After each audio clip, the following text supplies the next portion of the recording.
Hi ನಮಸ್ತೆ, ನಾನು ರಾಜು. ಅಷ್ಟೇ ನೀವು ನೋಡ್ತಾ ಇದ್ದೀರಾ centre point Kannada YouTube channel. ಇವತ್ತು ಬಂದಂತ ಒಂದು ದೊಡ್ಡ ಸುದ್ದಿ ಅಂದ್ರೆ ಅದು ಕೇಂದ್ರ ಹೈಕಮಾಂಡ್ ಇದೆಯಲ್ಲ, ಅಂದ್ರೆ ಬಿಜೆಪಿ ಹೈಕಮಾಂಡ್ ರಾಜ್ಯ ಬಿಜೆಪಿ ಘಟಕಕ್ಕೆ ಒಂದು ದೊಡ್ಡ ಟಾಸ್ಕ್ ಅನ್ನು ಕೊಟ್ಟುಬಿಟ್ಟಿದೆ. ಈ ಟಾಸ್ಕ್ ಅನ್ನ ಕೊಡುವ ಮುಖಾಂತರ ಒಂದೇ ಕಲ್ಲಿಗೆ ಎರಡು ಹಕ್ಕಿಯನ್ನು ಹೊಡೆದು ಬಿಸಾಡ್ಬಿಟ್ಟಿದೆ. ನೋಡಿ ಹೇಗಿದೆ ಅಂದ್ರೆ, ಬಿಜೆಪಿಯ ಚಾಣಕ್ಯ ಅಮಿತ್ ಶಾ ಮತ್ತು ರಾಷ್ಟ್ರೀಯ ಅಧ್ಯಕ್ಷರಾದಂತ ಜೆ.ಪಿ. ನಡ್ಡಾ ಅವರು ಒಂದು ಟಾಸ್ಕ್ ಅನ್ನ ಕೊಟ್ಬಿಟ್ಟಿದ್ದಾರೆ. ಯಾರಿಗೆ? ರಾಜ್ಯ ಬಿಜೆಪಿ ಘಟಕಕ್ಕೆ. ಹೆಡಿಂಗ್ ಬೈ ವಿಜೇಂದ್ರ ಅವರ ನಾಯಕತ್ವದಲ್ಲಿ ಈಗ ರಾಜ್ಯ ಅಧ್ಯಕ್ಷರ ಪಟ್ಟ ಇದೆಯಲ್ಲ, ಆ ವಿಜೇಂದ್ರ ಅವರಿಗೆ ಒಂದು ದೊಡ್ಡ ಟಾಸ್ಕ್ ಅನ್ನು ಕೊಟ್ಟಿದೆ. ನೀವು ರಾಜ್ಯದ ಬಿಜೆಪಿಯ ಮುಖಂಡರನ್ನ ಒಟ್ಟಿಗೆ ಸೇರಿಸಿ ಕೆಲಸ ಮಾಡಬೇಕು.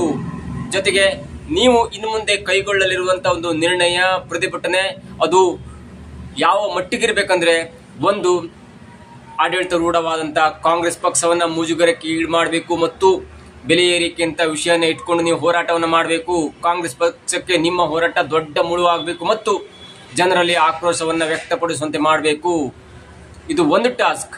ಈ ಟಾಸ್ಕ್ ಮಾಡುವ ಮುಖಾಂತರ ನಿಮ್ಮ ವಿರುದ್ಧ ರೆಬಲ್ ಆದಂತ, ನಿಮ್ಮ ವಿರುದ್ಧ ಕತ್ತಿ ಮಸಿತಾ ಇದ್ದಂತ ಮತ್ತು ಬಿಜೆಪಿಗೆ ದೊಡ್ಡ ಮುಜುಗರವನ್ನು ತಂದಿಟ್ಟಂತ, ಬಿಜೆಪಿಯಿಂದ ಉಚ್ಚಾಟನೆ ಆದ್ರೂ ಕೂಡ ಬಿಜೆಪಿಯ ವಿರುದ್ಧ, ಬಿಎಸ್ವೈ ಕುಟುಂಬದ ವಿರುದ್ಧ ಮಾತಾಡ್ತಿರುವಂತ ಯತ್ನಾಳ್ ಅವರ ಹವಾವನ್ನು ಕಡಿಮೆ ಮಾಡಬೇಕು.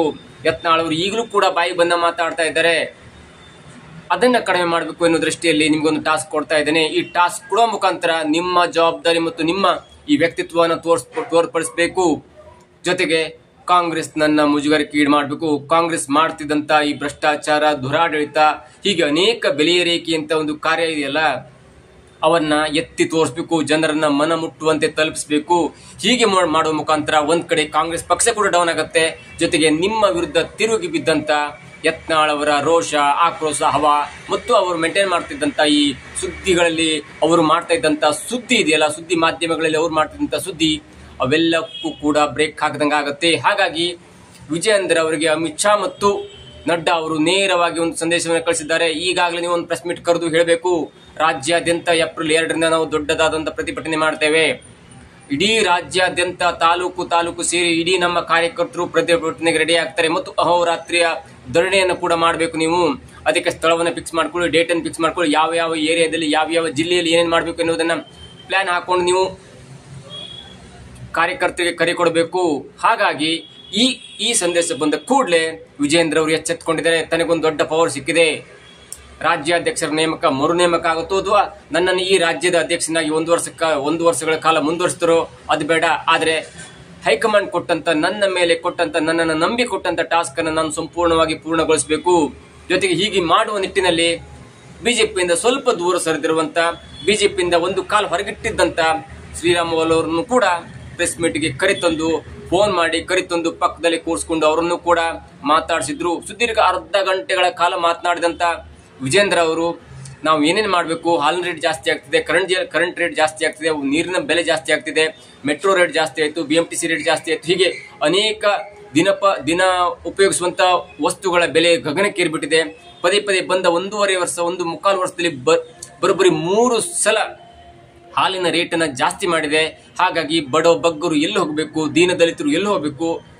ಏನೋ ದೊಡ್ಡವರೇನೋ ಹಾಲು ಕುಡಿಬೇಡಪ್ಪ, ತುಪ್ಪ ತಿನ್ಬೇಡ ಅಥವಾ ಮೊಸರು ತಿನ್ಬೇಡ ಅನ್ಬೋದು. ಆದ್ರೆ ಚಿಕ್ಕ ಮಕ್ಕಳಿಗೆ 1 ರಿಂದ 2 ವರ್ಷ ಇರುವಂತ ಒಂದು ಮಕ್ಕಳಿಗೆ ಹಾಲು ಬೇಕೇ ಆಗತ್ತೆ. ಆ ನಿಟ್ಟಿನಲ್ಲಿ ಕೇವಲ 1.5 ವರ್ಷದಲ್ಲಿ 3 ರೂಪಾಯಿ ಒಂದ್ಸಲ ಆಯ್ತು, 2 ರೂಪಾಯಿ ಒಂದ್ಸಲ ಆಯ್ತು, ಮತ್ತೆ ಈಗ ನಾಳೆಯಿಂದ 4 ರೂಪಾಯಿ ಜಾಸ್ತಿ ಆಗತ್ತೆ. ಅಂದ್ರೆ ಬರೋಬ್ಬರಿ 1.5 ವರ್ಷಗಳ ಅವಧಿಯಲ್ಲಿ 9 ರೂಪಾಯಿ ನೀವು ಹಾಲಿನ ರೇಟನ್ನ ಜಾಸ್ತಿ ಮಾಡಿದ್ರೆ ಚಿಕ್ಕ ಮಕ್ಕಳು ಏನ್ ಮಾಡಬೇಕು? ಈಗಷ್ಟೇ ಹುಟ್ಟಿದ ಮಕ್ಕಳಾಗಿರ್ಬೋದು ಅಥವಾ 2.5 ವರ್ಷ, 3 ವರ್ಷ, 4 ವರ್ಷ ಈಗ ಸ್ಕೂಲಿಗೆ ಹೋಗ್ತಿರುವಂತ ಮಕ್ಕಳಿಗೆ ಪೌಷ್ಟಿಕವಾಗಿ ಹಾಲು ಬೇಕೇ ಆಗುತ್ತೆ, ಕುಡಿಲಿಕ್ಕೆ ಹಾಲು ಬೇಕೇ ಆಗುತ್ತೆ. ಅಂತ ಮಕ್ಕಳ ಪೋಷಕರು ಕನಿಷ್ಠ ದಿನಕ್ಕೆ ಅರ್ಧ ಲೀಟರ್ ಆದ್ರೂ ಒಂದು ಕುಟುಂಬಕ್ಕೆ ತರಲೇಬೇಕಾಗತ್ತೆ. ಕನಿಷ್ಠ ಅಂದ್ರೆ ನೀವು ಟೀ ಕುಡಿಯಲ್ಲ, ನೀವು ತುಪ್ಪ ತಿನ್ನಲ್ಲ, ನೀವು ಮೊಸರು ತಿನ್ನಲ್ಲ, ಎಲ್ಲವನ್ನ ಹಣವನ್ನ ಬಚ್ಚಿಟ್ಕೊಂಡ್ರು ಕೂಡ ಕನಿಷ್ಠ ಅಂದ್ರೂ ಅರ್ಧ ಲೀಟರ್ ಹಾಲು ಬೇಕೇ ಆಗುತ್ತೆ ಒಂದು ಮನೆಗೆ. ಅವರು ಪ್ರತಿನಿತ್ಯ ನೀವು 9 ರೂಪಾಯಿ ಕೊಡಬೇಕು ಅಥವಾ ಅರ್ಧ ಅಂದ್ರೂ 5 ರೂಪಾಯಿ ಜಾಸ್ತಿ ಕೊಡ್ಬೇಕಂದ್ರೆ ಅವ್ರು ಎಲ್ಲಿಂದ ಹಣ ತರಬೇಕು? ಇವೆಲ್ಲವನ್ನು ಕೂಡ ಪ್ಲಾನ್ ಮಾಡಿ ಈಗ ವಿಜೇಂದ್ರ ಅವರ ನೇತೃತ್ವದ ತಂಡ, ಇನ್ಕ್ಲೂಡಿಂಗ್ ಚಲುವಾದಿ ನಾರಾಯಣ ಸ್ವಾಮಿ ಆಗಿರ್ಬೋದು, ಭೈರತಿ ಬಸವರಾಜ್ ಆಗಿರ್ಬೋದು, ಜೊತೆಗೆ ಶ್ರೀರಾಮುಲು ಆಗಿರ್ಬೋದು, ಇವರೆಲ್ಲರನ್ನ ಒಗ್ಗೂಡಿಸಿಕೊಂಡು ಒಂದು ತಂಡ ಕಟ್ಕೊಂಡು ಇಡೀ ರಾಜ್ಯಾದ್ಯಂತ ಪ್ರತಿಭಟನೆಗೆ ಸಜ್ಜಾಗಿದೆ ವಿಜೇಂದ್ರ ಅವರ ತಂಡ.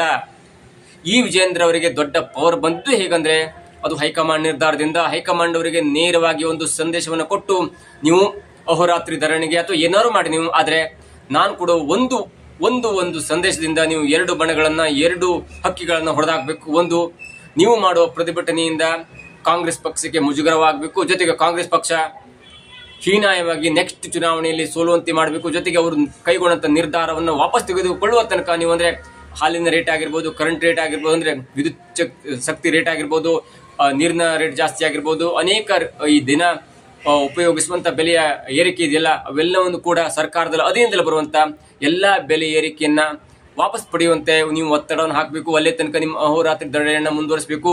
ಹೀಗೆ ಮಾಡುವ ಮುಖಾಂತರ ನೀವು ಕಾಂಗ್ರೆಸ್ನ ಈ ವ್ಯಕ್ತಿತ್ವವನ್ನ ಡೌನ್ ಮಾಡಬೇಕು. ಜೊತೆಗೆ ಹೀಗೆ ಮಾಡಿದ್ರೆ ನಿಮ್ಮ ವಿರುದ್ಧ ತಿರುಗಿ ಬಿದ್ದಂತ ವಿಜಯೇಂದ್ರ ಅವರ ಯತ್ನಾಳ್ ಅವರ ಹವಾ ಕೂಡ ಕಡಿಮೆ ಆಗುತ್ತೆ.